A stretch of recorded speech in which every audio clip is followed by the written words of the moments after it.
From FLX1.com and presented by FL1 Radio, I'm Josh Durso, and this is Inside the FLX. Our program today begins yesterday, when for the 8th consecutive year, the New York State Senate passed proposed legislation known as Brittany's Law. In plain, it would create a violent offenders registry that would be accessible to the public. However, it's repeatedly failed to get to the floor of the State Assembly for a much-needed vote. To unpack the reasons why and how we've gotten here, we have Dale Driscoll and Melissa Matthews in studio.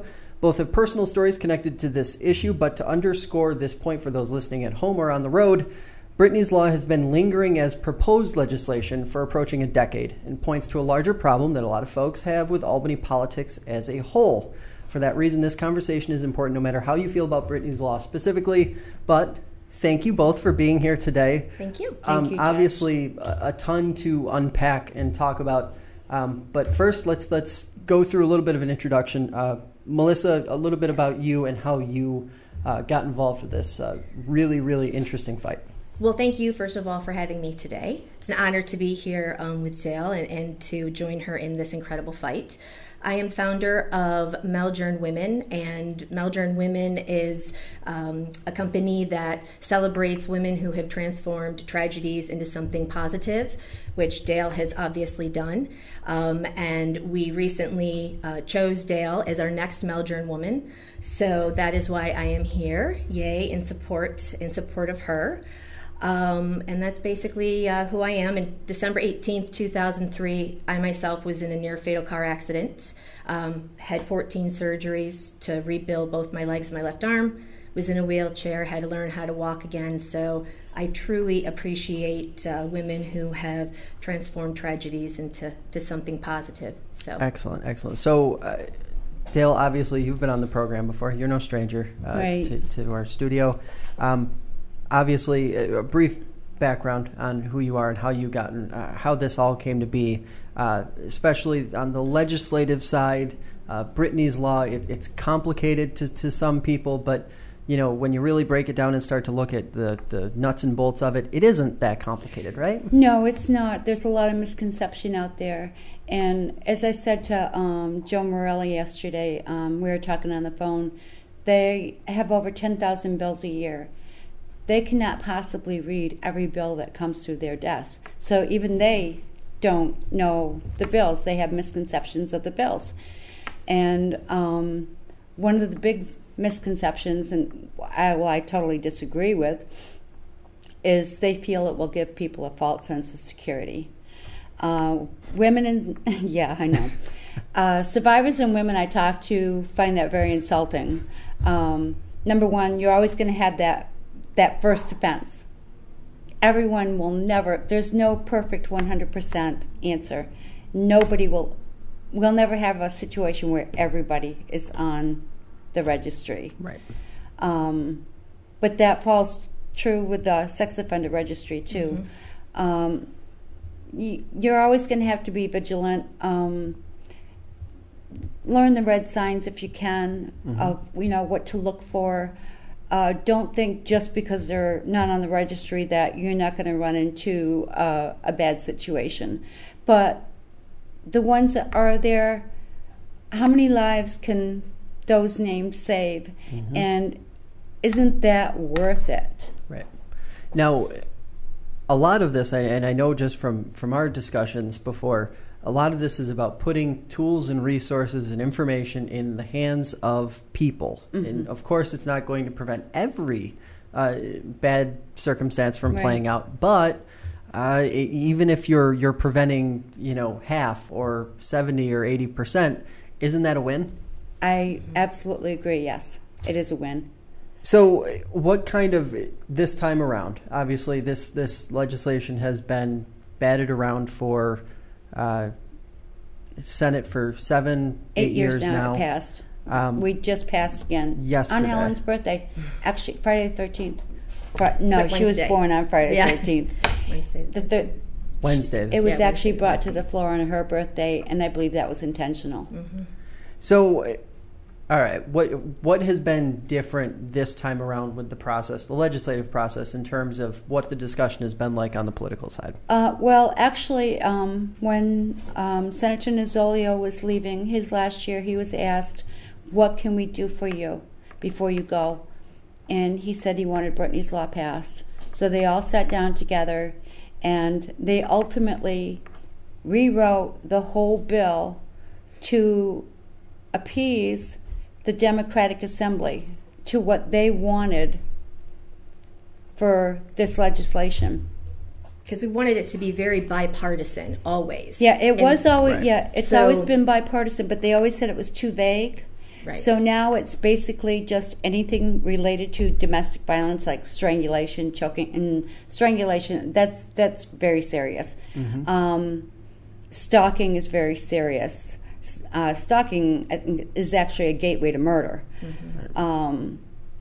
Things of that nature. This isn't necessarily, so one of the, if I may just jump in, I think what you're saying is it's not necessarily the sort of run-of-the-mill charges that we see in, or the misdemeanor level charges associated with domestic incidents, but rather the really, really serious ones. Right, and it never has been the little misdemeanors, and that was a misconception too. People thought that, the legislators thought that minor disputes or whatever, these people were going to be charged. We're talking about violent. All people need to do is go to the dictionary and look up the term violent. That's what we mean. And the bill spells out what that is, the Yeah. terms. I think that changed as well. Like you said, it was very vague, a bit too vague for people to be able to kind of interpret a little bit loosely. So they went in to kind of tighten up the guidelines and really spell out what, like you said, the strangulation, what is And I think defined. they thought violent, the term violent alone would make people understand that this wasn't just little minor disputes. It's never been about that. Right. One of the concerns that I recall hearing about in years past that I haven't necessarily heard as much about this year is the concern for the actual perpetrators themselves, which is sort of mind-boggling, at least from my point of view. Has that subsided where there's less, I guess, sympathy towards those who have committed these heinous crimes in the first place? Because I know there were concerns about creating another registry and what that would do to those individuals who have been convicted of these crimes. I don't know if there's more sympathy. I think that all goes back again to the misunderstandings towards the bill, because one big thing, for example, because we have compared it to the sex offender registry, it's like that in the sense that it's got the 3-tier level. Right. Structure, basic structure. Right. Yeah. But it's not lifelong like the sex offender registry, and that's been a huge misconception. The maximum time you would be on is 10 years, and that's for a level 3, the worst offense. Level 2 and 1 would be up to 10 years, and that would be determined by a panel created by the sponsor of the bill, who happens to be Aileen Gunther right now. She would create this panel, and they would decide from there how long these the level 2 and 1 would have to register.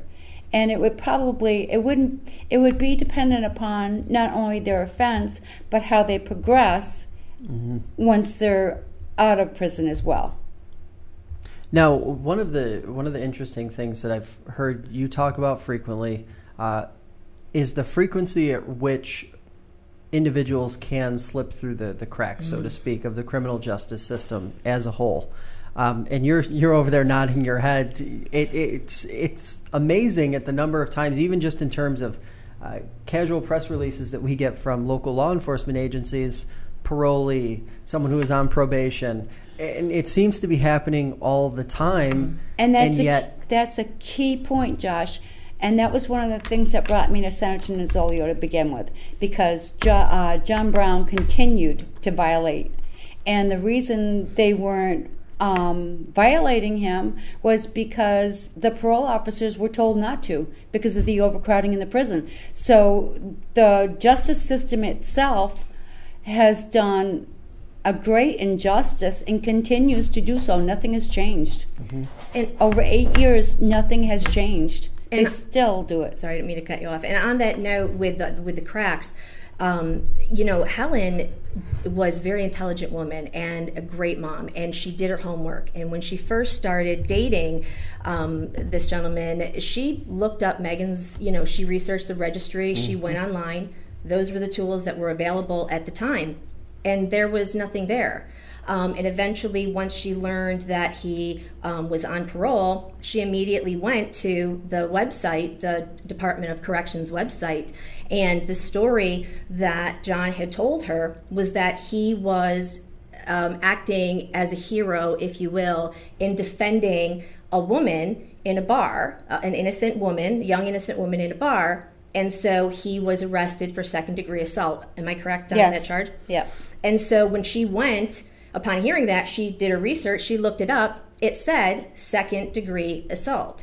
It did not say that he had taken his infant child that was less than 1 year and thrown her against the wall, cracking her skull in numerous places. So part, I think, of what led you, correct me if I'm wrong, was you need more details because the information that's omitted was so critical. And that's kind of where Brittany's law that and could have that been registry, life-saving had she known what he had actually done. They keep saying it's redundant. Well, it's not redundant because they're not giving the information that people need. The information doesn't exist. And if you don't even know their birth date, try looking up John Brown. Well, and I take this from the media, the news side, and we source stories sometimes in that way where we'll do a Google search on someone's name and we'll try and piece together what might have happened in another state or somewhere else.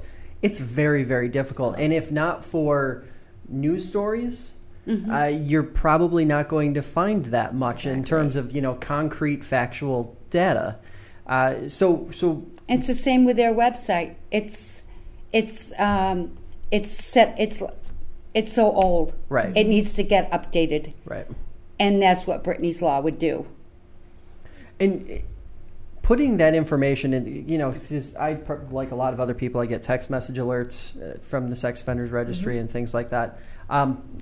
All of those different pieces would be installed in this legislation, or would there be some differences on that side? How do you mean that? Just in terms of the way information is disseminated out to people, I would assume they would take the same sort of notification structure if someone wants to receive text message notifications or email notifications. That's never come up. That's a good question. That's a really good question. I would imagine it would. Yep. It would work the same way because it is being based on the way the sex offender registry is working. Right. Now, what do you say to the folks who do outright say that the sex offender registry hasn't worked? Well, I think it's actually 36% people use it.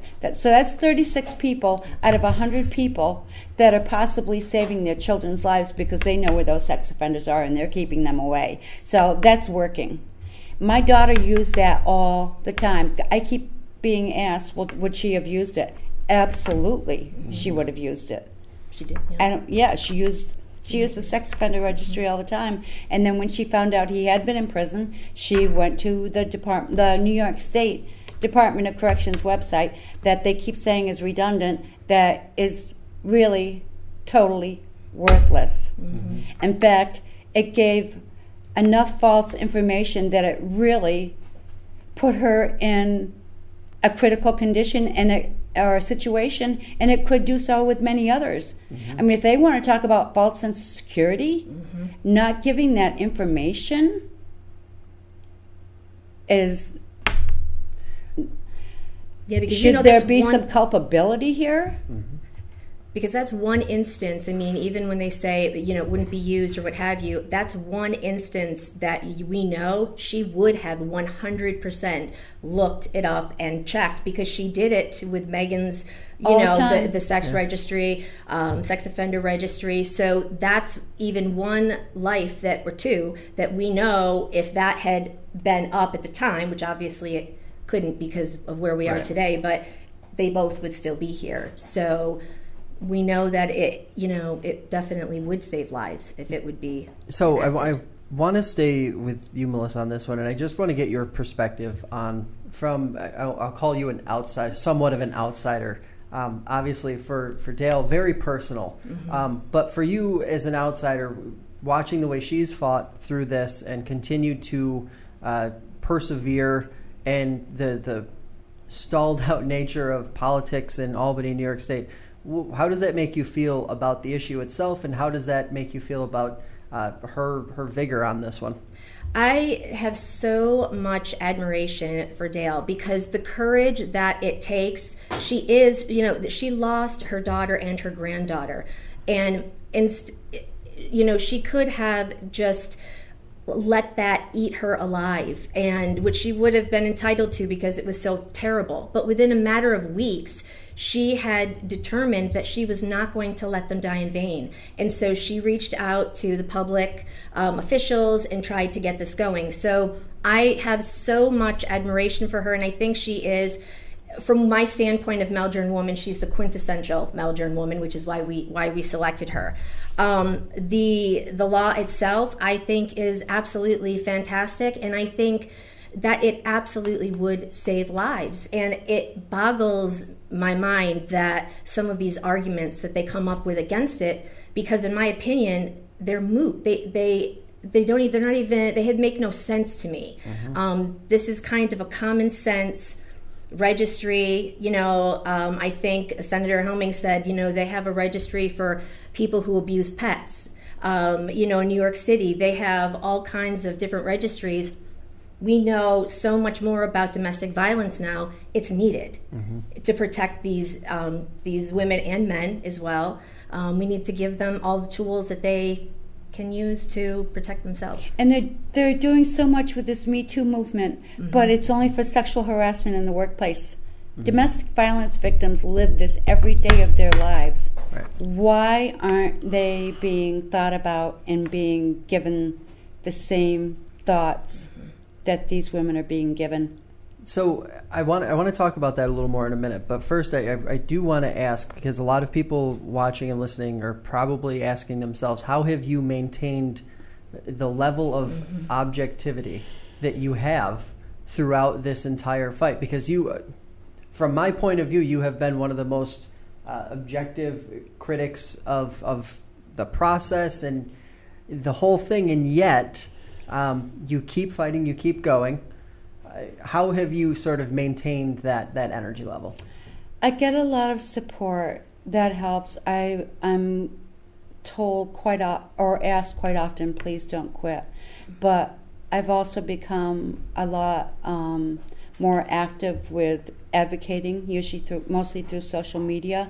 And the more I advocate, the more I see, and the more I see, the more I see the need for this. Every time I hear about another death or another beating, it just eats at me, thinking this possibly could have saved their lives. We'll never know. And I think also, too, what motivates you, because I've asked you that as well in the past, it's making sure that their deaths were not in vain. Exactly. If they had to die, it was let it senseless. mean something. It shouldn't have happened. It shouldn't have happened.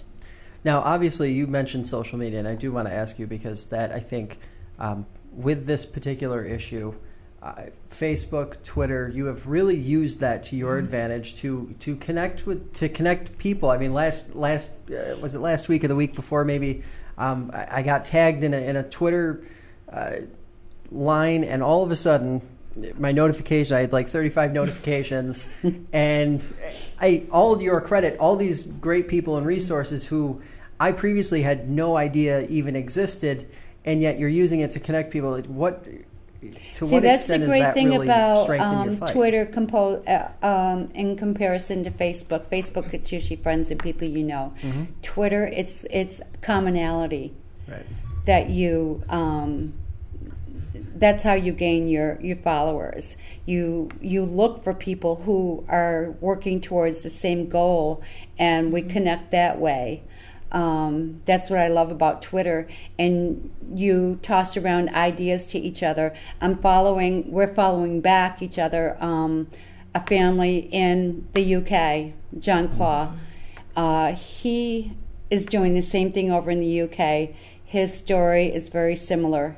It's called Jane's Law, or Jane's. I think so. Jane's Law, but they call it a register, and I believe even Theresa May is behind this. They're trying to get this done. Australia has some type of preventative domestic violence bill. We are lagging.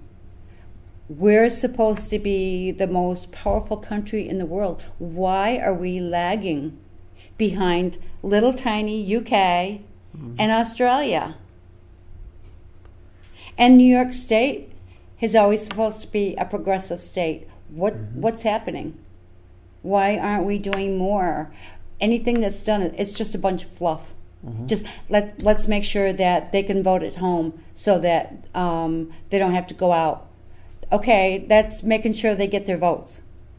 What about when they have to go to a school meeting? What about when they have to take the kids school shopping or grocery shopping? They still have to go out there and possibly meet up with their abuser.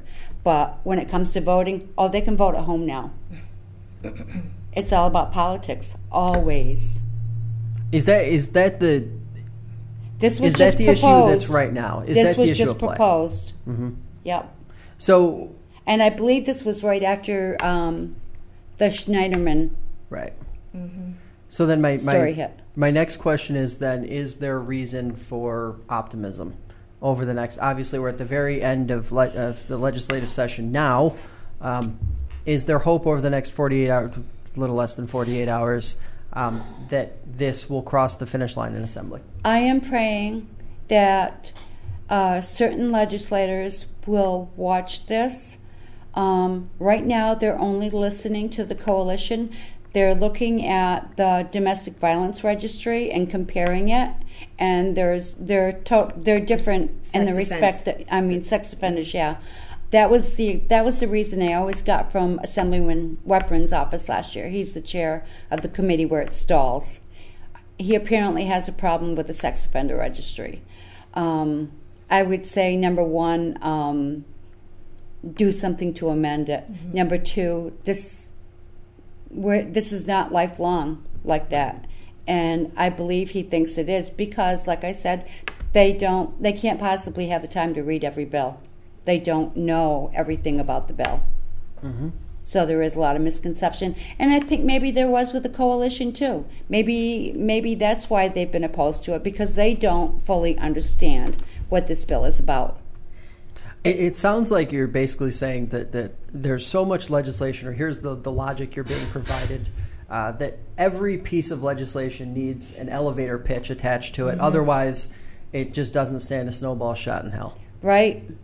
And I think the climate now, too, you said within the next 36, 48 hours, I think the climate this year is different with the fact that, you do have the Me Too movements and the Time's Up movements. You did just have the New York AG, having to step down for domestic violence. So I think that it is more prevalent, especially in the media. It's more talked about. So I personally do have optimism, and I know that you're not giving up the fight. You're even digging in your heels I'm already and going planning for next year if need be. I am going harder.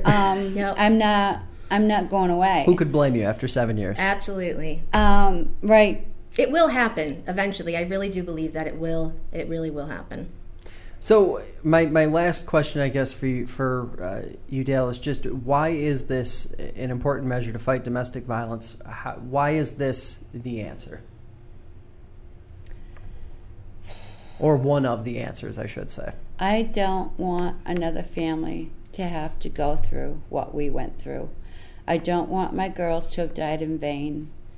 Every year we do, with the exception of this year, we do a press conference in Albany. And I say to myself, before I go, I'm not going to cry. I have never spoken about this, with the exception of emailing a couple of legislators to let them know, and it's legislators that I either work with or I feel really need to know this. But I think the people need to understand, okay, this man was originally put in jail for throwing his infant child into a wall. What he did to them, because Helen broke up with him,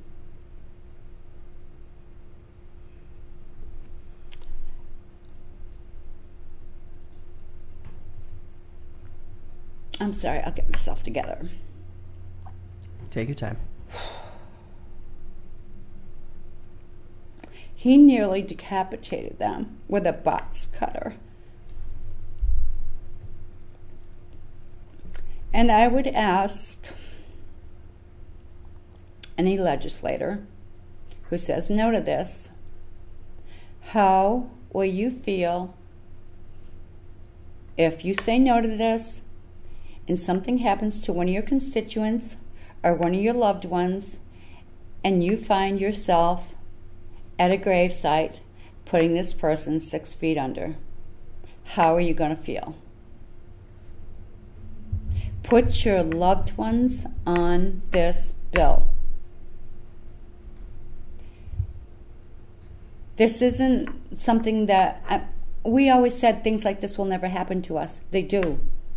We don't live in that world anymore where things don't happen to us. We know better. We lived in a small town where we didn't have this type of violence. So now, the sort of final question I have for you, as you look forward over the next 1, 2, 3 years, now that you see what Dale has been willing to fight for so long, do you see optimism on other fronts, other issues, where this type of perseverance can really be translated into other really important fights? Yes, absolutely. She embodies that perseverance. I mean, she is perseverance, determination personified. And, when you hear her whole story, and the different obstacles, she never gave up. Despite what happened, despite how hard things got, she never gave up because she had an end goal. And that end goal was always to turn that pain into purpose and to make sure that the girls did not die in vain. And I think that transformation of pain to purpose, tragedy to something that becomes a mission, a positive, purpose-driven mission, that's a model that I see in a lot of women, a lot of the stories, that we work with. And I love what I do for that reason.